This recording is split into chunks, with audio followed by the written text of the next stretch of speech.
ఈ హబక్కకు అనబడిన ప్రవక్త కూడా తను దేవునితో మాట్లాడుతున్నాడు. ఏమనంటే, దేవా, యెహోవా, నేను మొరపెట్టినప్పుడు, ప్రార్థించినప్పుడు, ప్రాధేయపడినప్పుడు నా ప్రార్థన నువ్వెందుకు ఆలకించట్లేదు?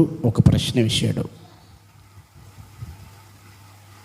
నేను ప్రార్థిస్తున్నప్పుడు నువ్వెందుకు నా మొన వినట్లేదయ్యా అని ఒక ప్రశ్న.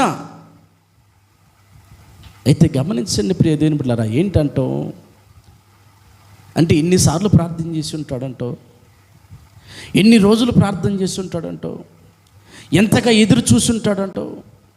ఇప్పుడు దేవుణ్ణి అడుగుతున్నాడు అంటే, దేవుణ్ణి ఒక ప్రశ్న వేస్తున్నాడంటే, నేను ఎన్నిసార్లు ప్రార్థన చేసినా నువ్వెందుకు ఆలకించట్లేదని అడుగుతున్నాడంటే, ఎన్ని రోజులు చేసి ఉంటాడో, ఎన్ని సంవత్సరాలు చేసి ఉంటాడో.